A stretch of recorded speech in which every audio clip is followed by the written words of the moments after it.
What's up, guys? It's Rantium here, and today we are back in Skyrim.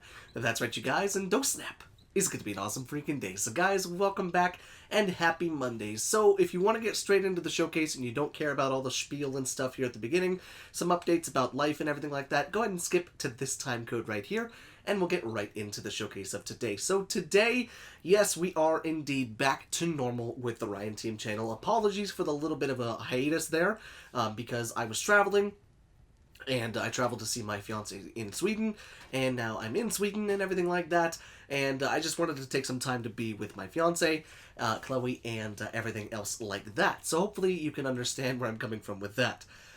So everything should be totally fine. We should be good to go on YouTube with both Ryantium as well as Commander Ryantium. We should be okay with streaming, I think. I hope so. But if I sound a little bit weird, I'm a little bit under the weather. I have a cold, I think. Either that or just allergies are hitting me so hard. But nonetheless, we are indeed back within Skyrim. And we're here taking a look at a beautiful sword. In fact, it's two swords, known as the RITEVICE, RITEVICE, whatever you want to call them. That's what they're called. So the swords can actually be found inside of the smithing, or you can actually find them in smithing after you've learned how to do the arcane blacksmithing as well as the glass-smithing, if I'm not mistaken. So glass-smithing is, I think it's actually one of the first ones, isn't it? Steel smithing, elven smithing. That's elven, advanced. No, glass smithing is pretty high up, so that's level 70. So it takes a little while to get up to the point where you can actually unlock these swords to smith them. However, there is an enchanted version located inside of Castle Dower in Solitude, and you'll want to look for Ricky's Room.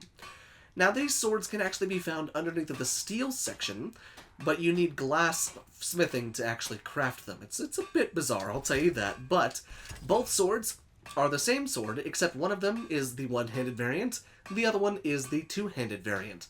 Now, the one-handed variant takes 2 steel ingots, 1 refined moonstone, and 2 leather strips, while the greatsword variant takes 3 steel ingots, 2 refined moonstone, and 2 leather strips. So, an addition of 1 extra steel ingot and 1 extra refined moonstone, and you've got yourself your swords.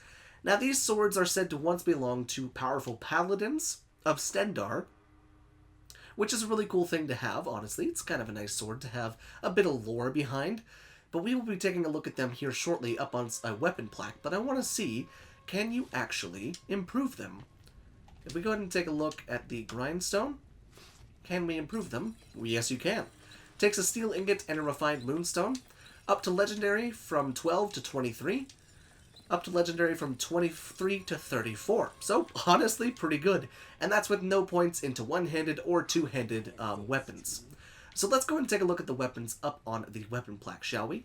So here you can see the drastic size differences between the greatsword variant and the regular one-handed sword variant of these swords, the RITEVICE, the RITEVICE, however you want to call them.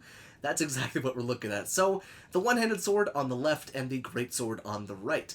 Let's go ahead and zoom in a little bit and take a look at these swords, because even though from afar they look like they're just kind of boring, golden, kind of silver swords, if we zoom in, there's actually some really, really well-done etching work done on the blade itself. Now, we can't get too close, unfortunately, because even though the models are 2K, it doesn't look like I can get too close without, making the models actually disappear. But a pretty boring kind of crossguard and hilt with a pretty standard sword handle. But then down here on the pommel, if I'm not mistaken, there is the symbol of Stendarr / something like a symbol like that right there. And then as the blade goes up, it turns into, the regular pointy blade that everyone's used to when you look at a dang sword. Now, if I'm not mistaken, it will be identical on the greatsword, except we might be able to get a bit more detail and a bit closer. In fact, yeah, you can. You can get just a tiny touch bit closer. And it's still really cool to see that there's a lot of etching work done on the blade. Very high resolution, but still just kind of a boring area down here towards the hilt and the pommel and everything like that.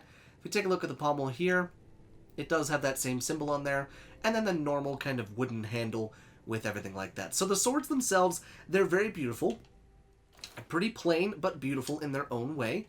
If we go ahead and take them off of there, we can go ahead and take a look at them in our hands and on our person. So this is the one-handed version. And you can see it sits nicely in your hand. It's just like a regular sword. And if we go ahead and take a look at it right there, it's kind of nice. A pretty basic looking sword. But then if we want to go ahead and take a look at it in its little scabbard on the side, it's a nice sword, good for role-playing. And then if we go ahead and take a look at the one on our back, obviously I'm a bit more partial to the great swords. Because just look at that. That looks so much better. I love great swords and I love two-handed weapons so much. So obviously I would be using this one. But I'm curious to hear what you guys have to think about these little swords right here. Would you like them? Or did you like it? Did you hate it? Would you use this mod in your load order? I'm curious to see what you guys have to say.